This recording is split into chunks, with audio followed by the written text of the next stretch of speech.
Good evening, everyone. It is now 6:02, and we're going to bring the Lewes African American Heritage Commission meeting for June 16th, 2022 at 6:02 p.m. to order. We will have a moment of silence.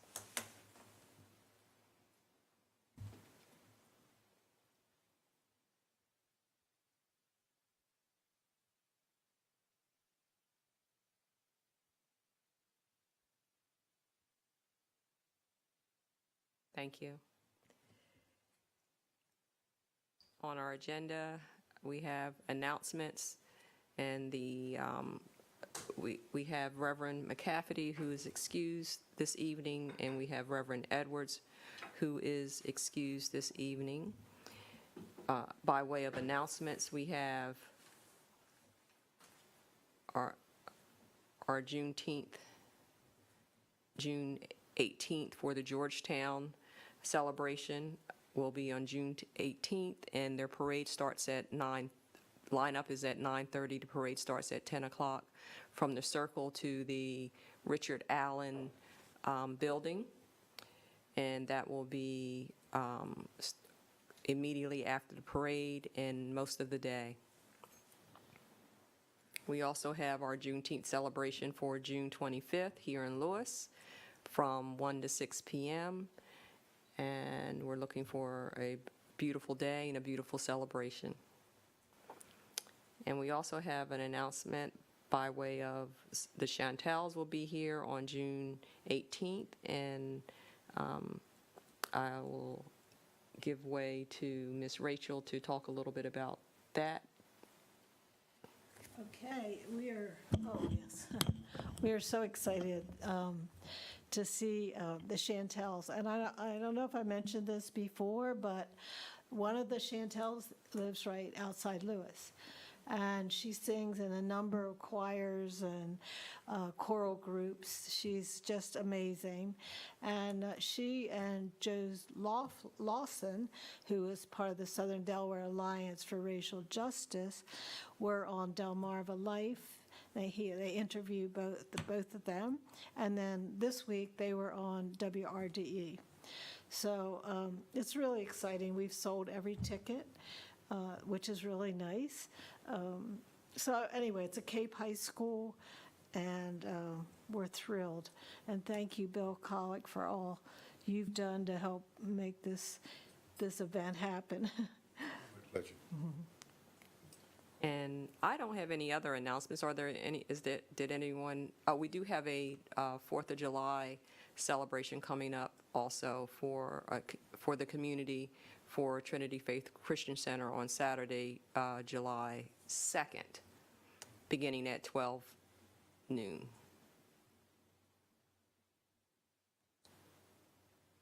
And also, one of the draws is the car show, so come out, everyone. Other than that, I don't think I have anything else, unless anybody else has any announcements. Okay. We will move on. Presentation and possible action for approval of minutes. We do not have minutes for this evening, and Ms. Kayla will get our minutes out to us once they have gone through the edit process, and we'll have I think we have about 3 minutes.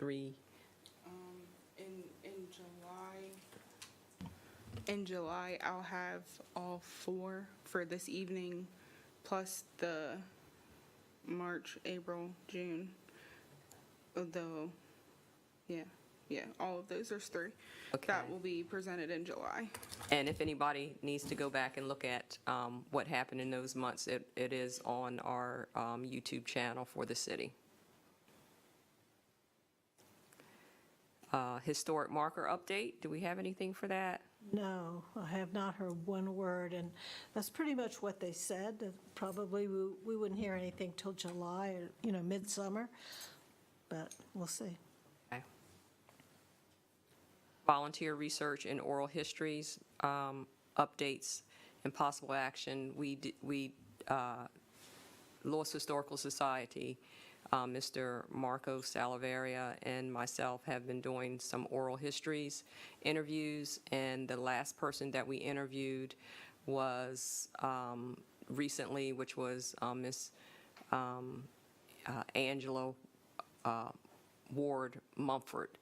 And prior to that, we interviewed Mr. Irving Coursey, and prior to that, Miss Janet Mall Martin, Mr. Brittingham. We've had many interviews, and I mentioned them, all of those who we've done so far on the in the last meeting.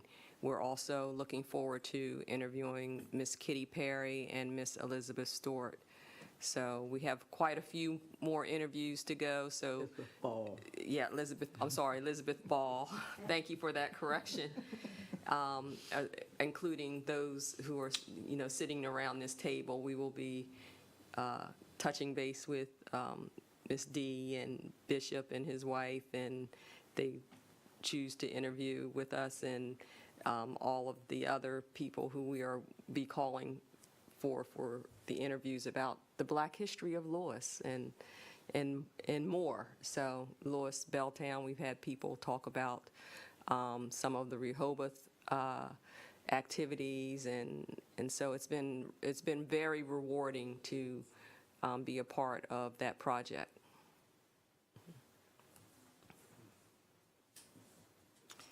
I don't have any update on, we're on item F right now. I don't have any update on progress with Johnnie Walker Beach and locating a photo of Mr. Walker. So we're still hoping and looking at leads to try to do that, because we do want to honor him in a proper way, and it would be nice to have a photo so that we can put on the beach for him. And it doesn't matter if it's a younger photo or older photo, so we are still in search, and hopefully we'll be able to find one of him. We've been in contact with some family members, so we're hoping that will come to Trina, pass. would that be like in a case, like a photo, or how would that be displayed? It will, I believe the Parks and Recreation Committee will determine that, but we anticipate it will be in a case so that the weathering will not destroy it and keep them. I think they have some ideas about how they want to display some of the older pictures.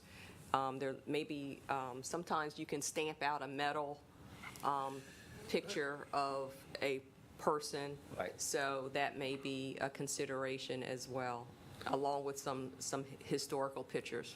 Yeah. I was just going to mention also, in addition to the pictures, are there plans to kind of have like that a plaque describing who Johnnie Walker was and his contributions? Absolutely. Yeah. I believe Ms.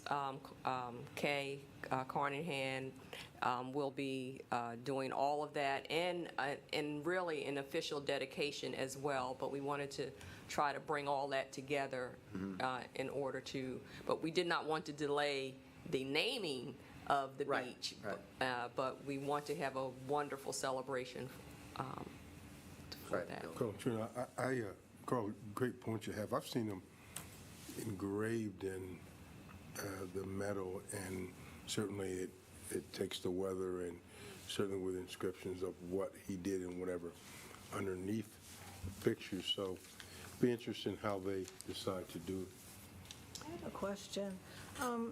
Do you have you have photographs of him, right, of what his face looked like? No? I still We've think not been they're- able to locate one. Because I was wondering if maybe Dane Tillman, who did the show at, about Lewes history, if he would do one, if we at least had a photograph, but we don't even have that. We've talked to Dane before on doing some paintings of some of the Black history of Lewes, but no, we have not been able to locate a photo at this point of Mr. Walker. It's too bad. I guess I've asked this question before. I just kind of wonder, that his family, Maddie, and they don't have any. I've been in touch with Miss Maddie, and she's contacted, and so has our beach commissioner has contacted his home in Georgia to see if they could locate. So that's still ongoing. Okay.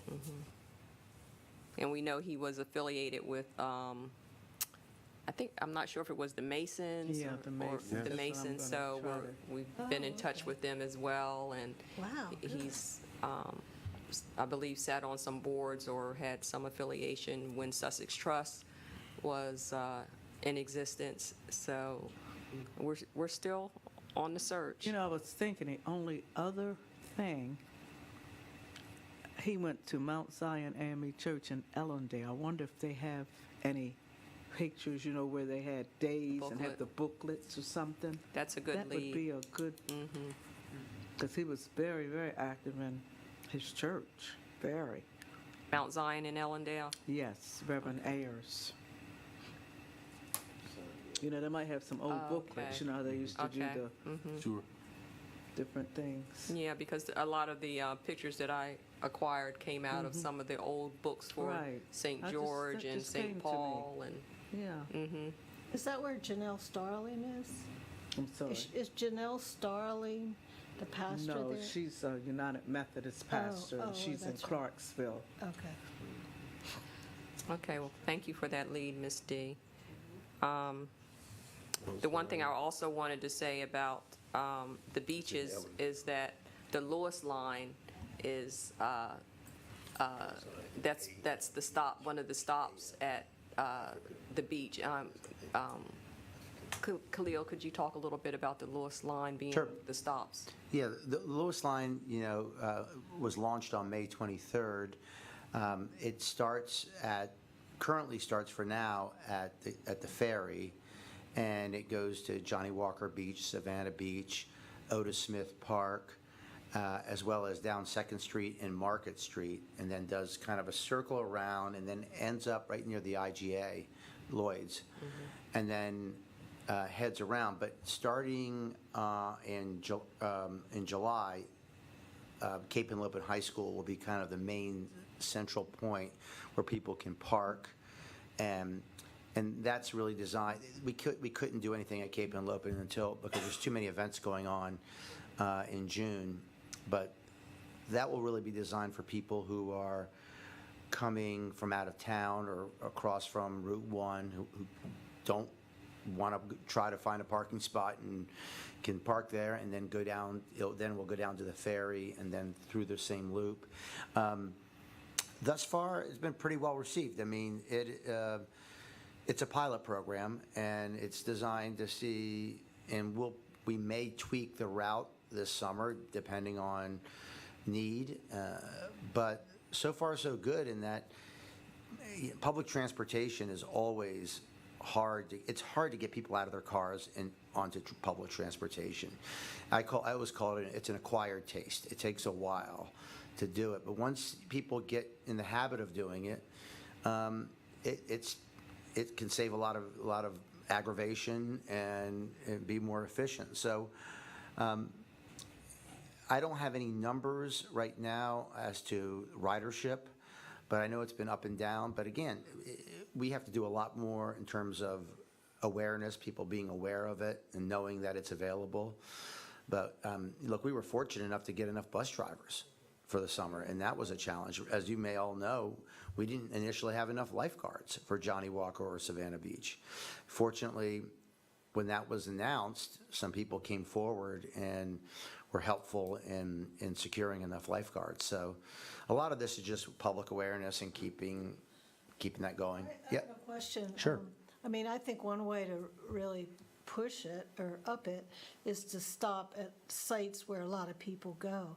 So I didn't know if you have a stop at the library trailhead.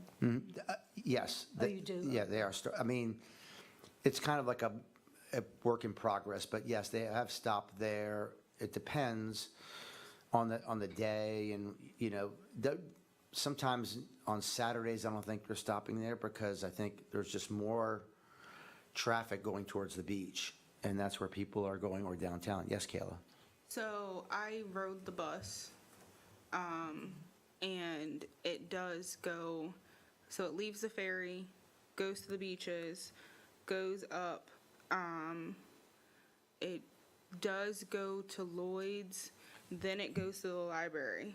Okay. So it is going there. Yeah, so it does, it kind of routes around, I don't know. It also stops at George H.P. Smith Yeah. Park, because I see it every Yeah, so it 15 goes- minutes or so. Right by your Goes house, through yeah. Second and then down through there, past the park, and then it does circle to the library, then go back down to the ferry. So it does go in like a very big circle, and they've been moving very quickly through town. Yeah. Like, they've been very busy. Yeah.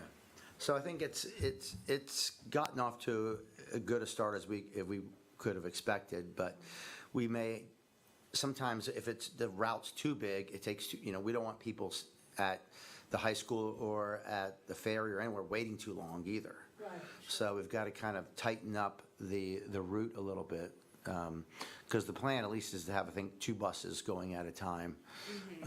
But sometimes I see that, I was sitting around, I was at Striper Bites, and I was there for not even an hour. I think I saw like 4 buses go by.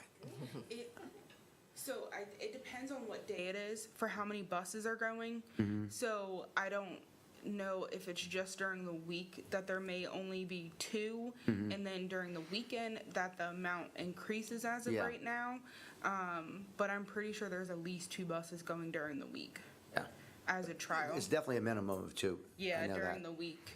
Yeah. Because I do know, well, everyone knows, but traffic is like definitely picking up within this past week. So it's gotten busy. We may want to actually figure out a way to highlight Lewes Line for the Juneteenth celebration on June 25th. Well, moving on to the next, Just one thing, I think they did have a table at the farmer's market about it, so, hopefully they could use it for Juneteenth. It's too bad they didn't have it for tomorrow or for Saturday. That would be good. I also wanted to say, Carl, that Bob Fulton, our superintendent, is very supportive of this. Oh, yeah. He really is, and, even with people in the Lewes area using the track and those things, he's very, very supportive of our community, so I wanted to say that. You couldn't be more right. Bob Fulton has been open-minded, has welcomed every idea, and frankly, we asked him about a fee for the high school, and he said, no, we're community partners. You don't need to pay us for That's how he anything. feels. He really Yeah, does. and, I mean, he's been terrific to work with, and I can't say enough good things about him. okay. Moving on to our Juneteenth updates. Speaking of the Lewes Line, I did advertise, at least on our Facebook pages that I administer, that the Lewes Line would be available. It is running, and that may be a possibility to avoid some traffic snarls. And some of the other updates that have been advertised is that we know there's going to be a lot going on, because we know the farmers market is still going on from 8 to 12. So as we mentioned before, we have partnered with the farmers market, and they are allowing the Juneteenth and Lewes African American Heritage Commission and Juneteenth Celebration to use a lot of their tents and tables and water,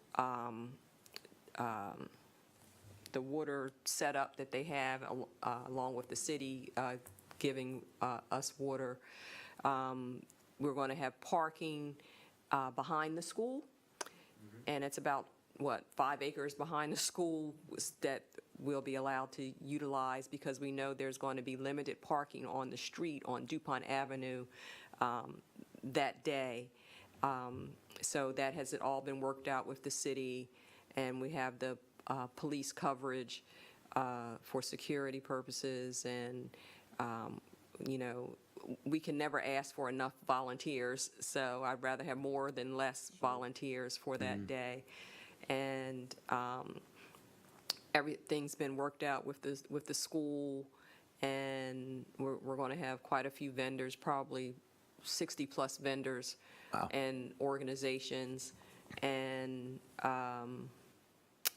tables, information tables, so plus the food trucks, and in the entertainment and bands and speakers and poetry and Singing. praise singing. We talked about it at our monthly council meeting on Monday night. Yes, We, it's a very good proclamation. Yep, and so we're I think the word is out.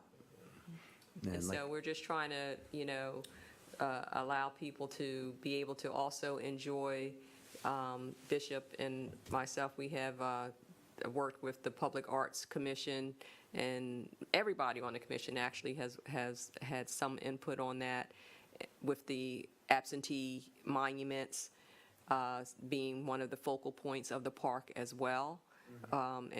And just enough time for Juneteenth to bring that all together and to celebrate Juneteenth and Black history of Lewes. There'll be oral history tables and a lot of surprises, so we hope. Exciting. Anything else? I think you had a great point about volunteers will never have enough, and certainly if anybody knows anybody that would like to, and certainly it's not about taking up someone's whole day, a couple hours here, a couple hours there, whether it's in the morning, whether it's in the evening or afternoon, would be wonderful. And Ms. D and Mr. Collick have been very instrumental in putting all of this together, this event, and it's just been a pleasure to work with everyone, and we want to remember the meaning of Juneteenth and what we're there to celebrate, so that's going to be emphasized at the event as well.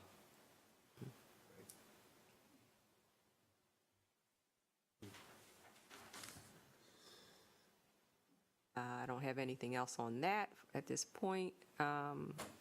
More information, I send it out as best I can through social media, so we'll continue to do that. Public arts.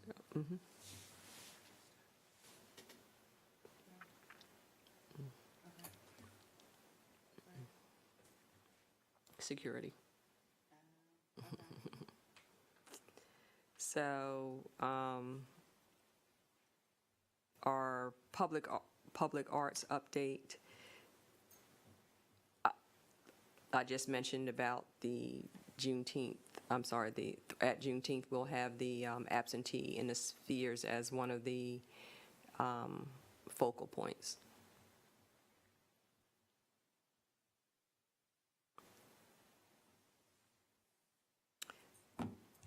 And many surprises.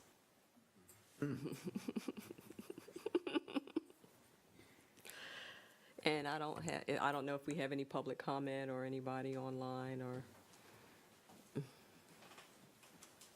because we are. Well, Trina and myself will be in the Georgetown Oh, Juneteenth absolutely. parade carrying the Lewes Juneteenth banner on Saturday. Nice. Yeah, yeah, for the Lewes African American Heritage Commission, and we do encourage anybody who wants to attend or come to the Juneteenth, because, we wanted to support each other, and thank you, Ms. D, for reminding me of that. We do want to support each other's Juneteenth, and that was the main reason why we did not have it at the same day. We don't want to take anything from one of the originators in this area, Miss Jane Hovington, in the Richard Allen Coalition. And so I had an opportunity to talk a little bit about it on the Southern Delaware Alliance for Racial Justice Town Hall.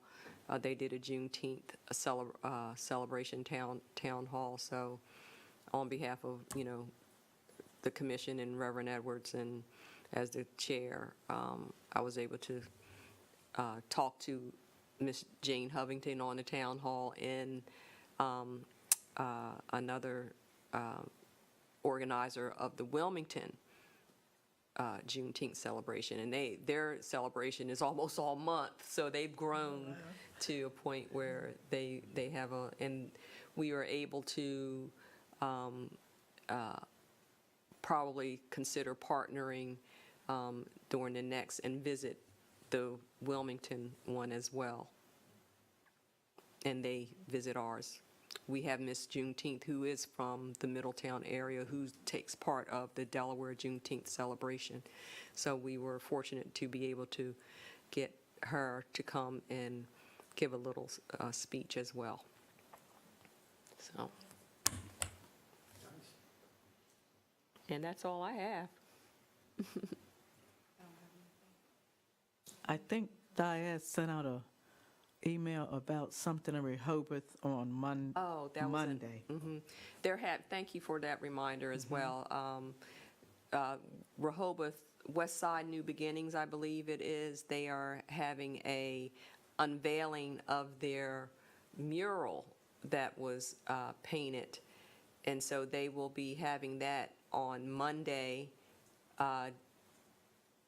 June 20th. I believe it's at 6 or 6:30 in the evening. So anyone who would like to attend that, it would be, I'm sure, well worth it. It's good to see that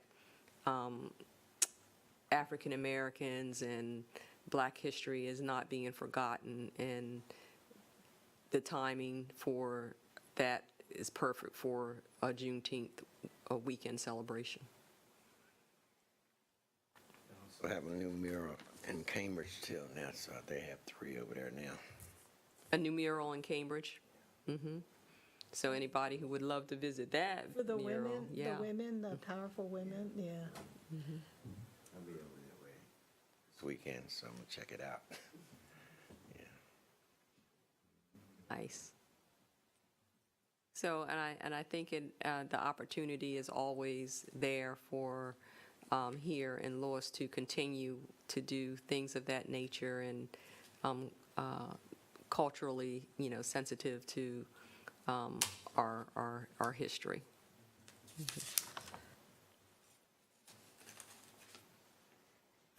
And if there isn't any questions or any public comment? Oh, public comment, come on in.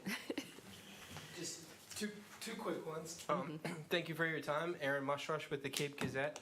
My questions are about Juneteenth, and I was wondering about the volunteers. I know for Friday and Saturday, I was wondering about the time frame in which maybe they would be available. I know Commissioner Collick had mentioned that, just a few hours here and there, but I was wondering where the time frame might be for them to get the hours on Friday and Saturday.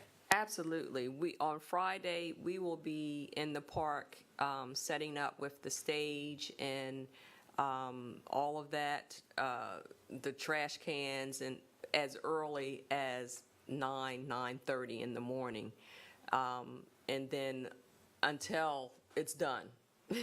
So that might be several hours, maybe until 3. So yes. And then on Saturday, we will be there as early as 8 in the morning, because the sound people will be there early, and we will be there until the end, until 6. And then, of course, we do have to do a little cleanup afterwards, probably. So probably until from 8 till 7 or 7:30. Okay. So, yeah, that's wonderful. All right. Thank you very much. And then my final question, I begrudgingly asked this, but I was wondering if Chief Spell with the Lewes Police Department has reached out, or if there would be any additional security in the area, or if there had been any coordination with that for the celebration. As far as I know, Chief Spell has that under control. The Lewes PD will be out in full force, and so if there is any necessary reach out to other agencies, I'm sure he will make that call. All right. Thank you very much, and thank you for your time.